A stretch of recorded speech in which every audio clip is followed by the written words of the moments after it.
What up, YouTube? It's Two Fat Guys Pull Us, and before we get to our video, we wanted to let you know about our milestone giveaway for 1,000 subscribers. We are giving away an Amazing Spider-Man issue number 4. This is the first appearance of Silk, the original Sin tie-in. I'm sure everybody is familiar with this book. This is a CBCS 9.8. Oh, yeah. Yeah, so... Big boy. This book is much hotter than it was when we first bought it for the show. Yep, that's true. You insist on still giving it away, and I'm very happy to do it. You can tell that he is not. But anyway, we are giving this away when we hit 1,000 subscribers. Kick-ass, key issue, first appearance of Silk, is someone's going to win this book. So go ahead, hit that subscribe button, and let's get to the video, shall we? What up, YouTube? It's Two Fat Guys Pull Us. I'm Jim. I'm Nate. And this is our new Comic Book Day video for the week of October 25th. And, It's really big. it's a big one. Like, She beefy. she a beefy boy. Or beefy girl. I don't know what I'm trying to say. No sense. Let's just get right into it, okay? All right. First up, we've got a new number 1 Wow. from Alyssa Wong, Captain Marvel, issue number 1. I know we're getting a new costume, potentially in this. Yeah, right there. Yep. And there will be, I think, issue 2, if I'm not mistaken, has the character design variant. So it's not an issue 1, it's an issue 2. But nonetheless, It's done by Jen Bartel too. ooh, either way, I'm actually very excited for this book. I am, obviously I'm a little bummed that it's not Stephanie Phillips, but it's okay, right? Like, we move on. Who? Right? Was it Stephanie Phillips? Who was it? No, Nope. it was. No, I can't believe. Oh God. You don't see.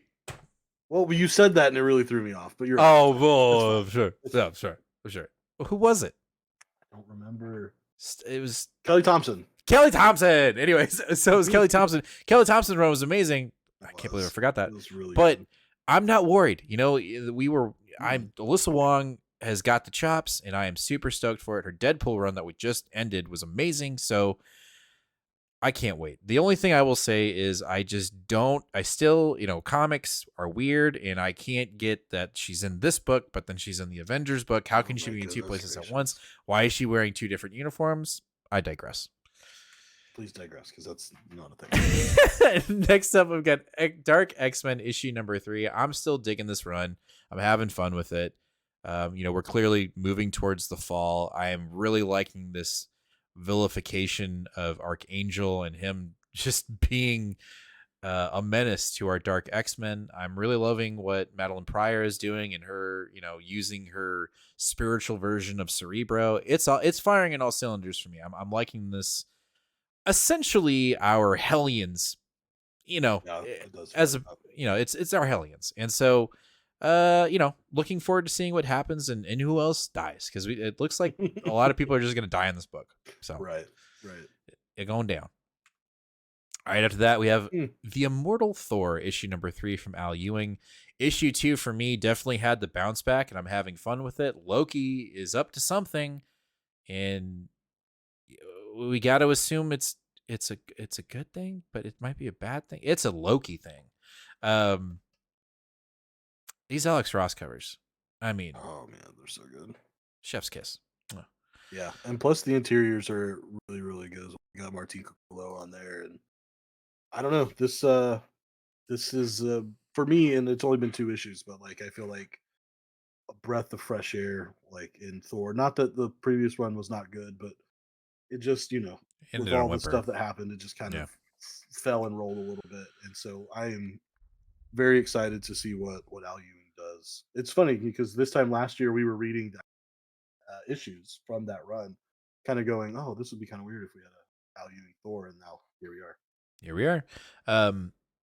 Well, I was gonna say something else. The one thing I will say is I think we've talked about this whole like Thor being in a classic.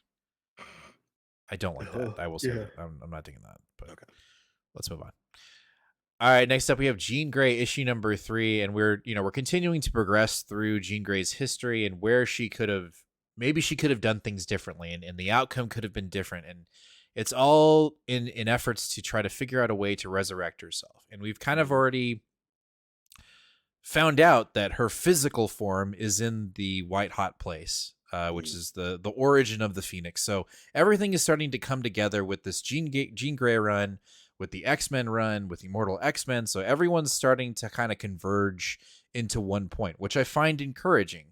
And it's kind of neat to see some storylines that I may have, like, I know of, but I don't have a lot of history within, and seeing how they could be a little bit different. So now we're going into the Madeline Pryor stage of her life, her being cloned, and this version of her thinking she's real and she really isn't. And now, how will that differ? So I am excited for it. It's my Silly Goose Time book, really, and it's more not even Silly Goose. It's just kind of like, oh, this is kind of fun over here, and I'm just having fun with it. I'm not trying to be too overly critical of the book. Just have fun with it. So we'll see how this works out. Who's gonna die in this one, right? I'm totally out on all X books that are peripheral, Uh, except maybe this one. Because the first issue I was just like, no, I don't know if I'm gonna do it. But then I read it last minute and it was like, oh, damn, that was actually. right. Then I didn't read issue 2, and then I heard you review it, and it's like, then I went back and read it, and it's like, damn it, okay, that was good. So Yeah. I feel like I can't do that 3 times in a row, right? Yeah. So Well, and this like will, after reading that issue, and then you read your Immortal X-Men where they find her and she's like literally complaining about, or not complaining, but just like mourning over the fake versions of Wolverine and Cyclops. Like mm, it kind of it felt connected, which we have been complaining about when it comes to X Comics. So yeah, it's kind of neat, true. nice to see that that connectivity back before we leave Krakoa forever. All right, next up we have Marvel Unleashed issue number 3. Issue 1 was my pick of the week. Issue 2 was my pick of the week. This is it's going to be my pick of the week. I'm telling you right now, like, unless Captain Marvel is just so fucking good. But if you're not reading Marvel's Unleashed, you are making a mistake. This book has no reason to be as good as it is. But Starks is killing it. Gideon on the artwork, fucking amazing. D-Dog is my favorite superhero at the moment right now in the Marvel universe. Yeah. I just don't, you have the Marvel pets taking on Blackheart, the son of Mephisto. Mhm. The one of the splash pages in issue 2, I want to blow it up and make it a poster behind me. It is amazing. Like, this book has no reason to be as good as it is. And I wanted to see it. This should be the next Marvel movie. Like, this should be the next movie to come out in the Marvel I Cinematic definitely Universe. think it would be a fun little Disney Plus show or I something. mean, dude, like a Pixar version, like, let's do it. I'm totally down. Yep, Totally down. totally down. All right, after that we have Miss Marvel and the New Mutants issue, or the New Mutant issue number 3. I'm digging this. I'm having fun with it. I love that Kamala is kind of having her time to shine. She still hasn't quite figured out her X powers yet. Her X gene hasn't been activated yet, but she has it. We now know why her X gene hasn't been activated. And that's the Tarragon Mist, which makes her an Inhuman. So we've got some more connectivity here that has happened, and why she doesn't have, why she's not technically a mutant yet. Her mutant powers haven't activated. What did I do wrong? No, I believe it's Terrigen Mists. Tarragon, whatever. Tarragon, apples, or tomato, whatever. Yes. Um, I don't know. I'm liking it, and we'll see. The question I have is, when Krakoa falls, will Miss Marvel still be a mutant, or will she turn her back on the mutants, or will they let her go and just let her be Miss Marvel? They cannot possibly drop the retcon that quickly. Well, you say that, but They can, but like I would still be shocked if they did. well, get ready to be shocked, because I feel like it's going to happen. Like, I just feel it in my bones. In my bones. All right, after that we have Uncanny Avengers issue number 3, which is basically an X-Men book. I again have been having fun with this. This is a silly goose time on this book, even though it is doing some big things for the X-Men. I've been having fun with it, so I will. I'm still reading it, even though I know that Krakoa is coming to an end. But whenever Deadpool's in a book and it's Gary Jerry, I gotta read it. And the fact that Captain America has that much faith in Deadpool, there something's up. You know what I mean? Like, Right. what are you doing, bro? But either way, and I really love this cover. I'm digging the shit out of this cover. It's a good cover. Yo, I'm interrupting the video. I gotta talk about our 950 subscriber goal giveaway. We are so close to hitting 950 subscribers, and when we do, we're giving away something really kick-ass. When we hit 950 subscribers, we're giving away this CBCS graded 9.8 King in Black number 5 Ryan's segment spoiler variant. So when we hit 950 subscribers, we're giving this bad boy away. So if you're not already subscribed, make sure to hit that subscribe button, ring that bell, and give us a like. Let's get back to the video. All right, let's jump over to DC with Action Comics, issue number 1058, the beginning of the end. You know, we just started this Blue Earther thing, and it's like, it's about to end in like 2 issues. Yeah. We have four total issues left to fill this Action Comics run, including this one. So we've got 3 regulars and a annual tucked in there too. So yeah, I mean, this has been one of my favorite DC, and I'm excited for this issue, but it's overshadowed by bittersweet. The bum feeling of Johnson being pulled off the book. It's because freaking Williamson's got to have everything to himself. He wants to play with all the toys, nobody else. Yeah. All right, next up we have Batman, Catwoman, the Gotham War Red Hood issue number 2. Love the cover. Great cover, and the first issue was really good too. When I first read that issue, I didn't realize how much the narrative around Jason was going to the Bat family, but it seems to be one of the core driving issues of the event, and I think it makes it kind of strange that there wasn't a little bit more emphasis put on this book. It made it feel like this is a little bit of like a side quest, side story, to where I would say that like issue 1 was like pivotal to the story, and so I'm just going to assume issue 2 is the same and read on, see what happens. Yeah, well, you have to let me know. I'll let you know. Yeah. All right, after that we have Green Arrow issue number 5 from Williamson. He fought Parallax in the previous issue. Things are still kind of going awry. He's lost. I'm not saying this book is lost. I'm actually quite liking the Green Arrow book right now. I think it's one of the stronger Dawn of DC books, even though it did also take a hiatus during the stupid Night Terrors thing, and I'll continue to call that stupid. But even though I remember reading issue 4, I kind of feel like, wait, what happened? And I don't know if that's a good thing. I think for this particular one, I'm okay. This is more of like a you gotta wait till the end sort of a thing, and it was laid out that way at the beginning, so I feel a little more okay with it. What I find interesting that you haven't complained about yet is the fact that we've got Black Canary doing like get a group together to go get something done, while we also have another story of Black Canary getting a group together to go get something done. I know, what the fuck? What's going on there? I don't understand it. So we obviously have the main story of Oliver trying to get back to his proper timeline while everything seems to be stopping him, including himself, who told Parallax to stop him, and then now it looks like we might have alternate or past or future versions of himself again trying to stop him, while we also see the Black Canary story.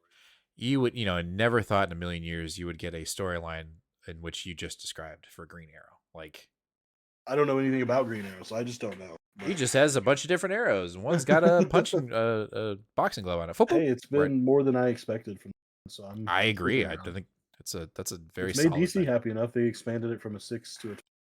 Hey, I dig that. But it's also Williamson, so he's playing like, dude, he's got every comic. But he's just chilling with this one character pretty much, and it's working. I know. Let's just not get. I mean, at some point it's gonna be like, and I want this, and then I want this, and then I want this.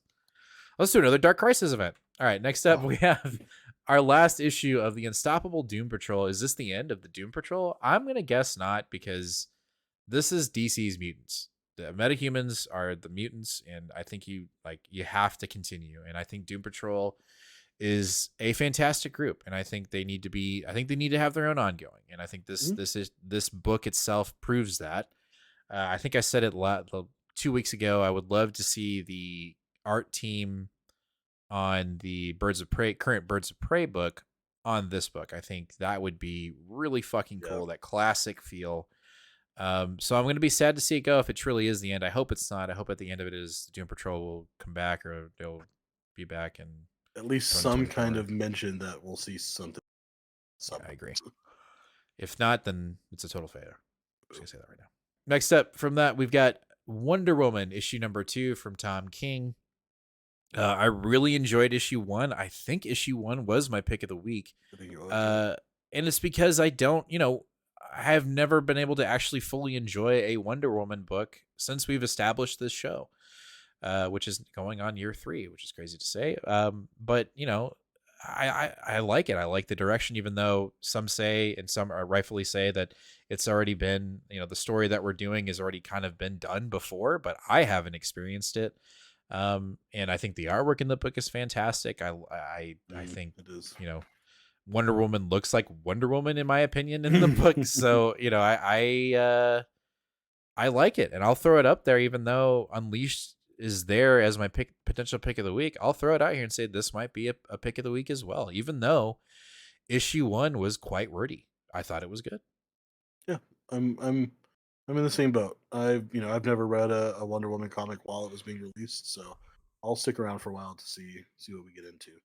I'm also kind of interested in this the prelude to the Amazon's attack and how all of these like things are going to tie together because we've Mm-hmm. got this Wonder Woman, ongoing going on. We've got the Birds of Prey stuff that is going on with them, and we've clearly spoken about what's happened in this issue in that Birds of Prey, and then now we're supposed to get this Amazon's attack, which is tied into the Themyscira being all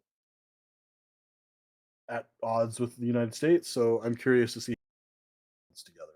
Yeah, I agree. If it does, be kind of awkward if they all just pretended like the others. Yeah, I don't like that. Let's connect them, please. All right, jumping over to our Independence, we're kicking off with Boom's Rare Flavors, Oh issue yeah, number 2 from Ram V. You are continuing to read. You actually picked issue 1 as your pick of the week. I yeah. am. I think I'm on. So I think I'll let you do it for yourself.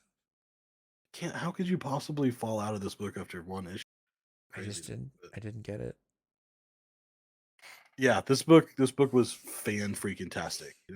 I thought on its surface pretty good.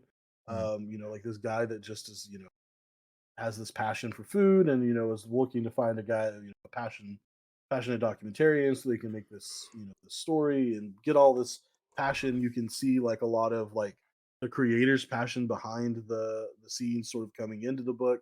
And then we're just thrown a massive, huge spoiler alert curveball at the end of the first issue that this fat motherfucker ain't just eating the food, he eating the people too. Eating the people. And I just want to know how that plays out and what sort of theme, what sort of story, what are we trying to tell here with that? And with 6 issues from the creators of Lila Star, Mm, to me that's 100% buy it. yeah. Oh, yeah. Yeah. Cool. Speaking of 100% buys, Something's Killing Children. It's my pick of the week. We don't need to go into it anymore. Like I don't. It's it when it is on the show. It is the pick of the week. It almost feels mandatory, but it's Mm, not because it's just always that good. We are yeah. getting really close to the end of this particular, um, long arc. Uh, Cutter is just right on the heels. She's literally hiding in the bed of the truck that Erica is riding to go try to stop the duplicity. So we've got Erica coming up on a big giant monster. She's trying to protect a little girl and her aunt.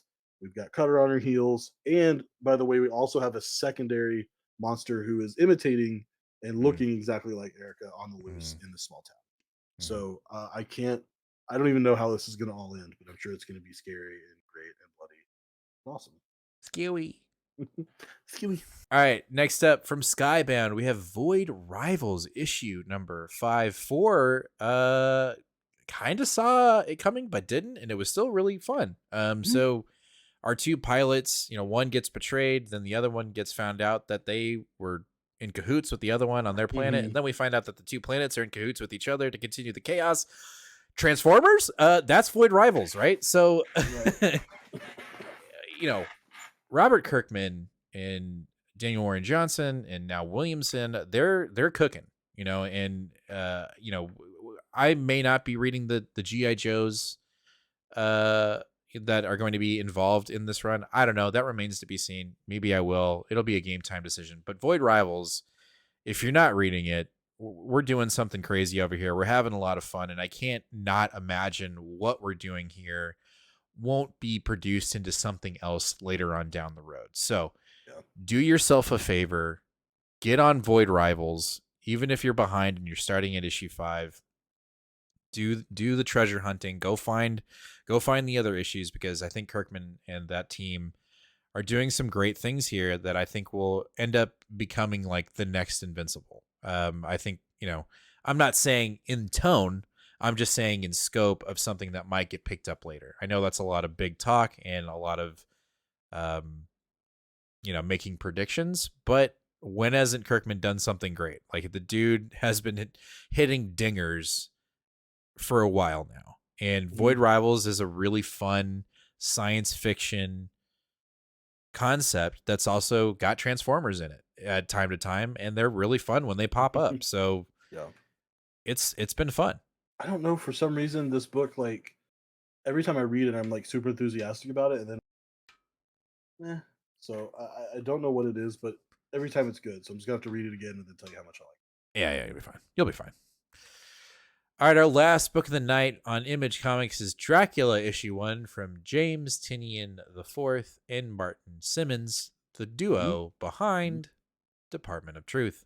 Yeah, I'm not going to go into this a lot because no one really needs convincing to pick up this masterpiece. It's James Tynion IV, it's Martin Simmons, and it's a scary story during spooky season. I don't know why anyone would be skipping this book that likes spooky stuff. Okay, spooky's not your thing, then I get it. I hate vampires, and I'm still picking this up. Plus, every single creator that you could possibly pay attention to that's on Twitter is raving about how amazing this thing is. So this is big no-brain pickup for me. I'm overdue on spooky stuff because you were supposed to buy me. I know that other book that I did buy it for you. I just forgot to give it to you. Definitely not going to read it now after you told me about it, because that just sounds fucking horrifying. So I don't know if it is one either. So sorry. All right, that's going to do it for this week's New Comic Book Day video for the week of October 25th. Let us know down in the comments, what are you picking up today? What are you going to read first? And what's your potential pick of the week? We want to know. As always, make sure to hit that subscribe button, ring that bell, and give us a like. It'd be much appreciated, as we're trying to hit 950 subscribers, but we can't do it without your help. So please make sure to hit that subscribe button. Join us live this Sunday, 8 o'clock p.m. Central Standard Time, where we'll talk about all of these books. A lot of them. We've got a ton, so it'll probably be a quick gunslinger bang bang bang, get through each book as we can and really highlight the ones that we really enjoyed. But nonetheless, please join us this Sunday, 8 o'clock p.m. Central Standard Time, so we can talk about these books live.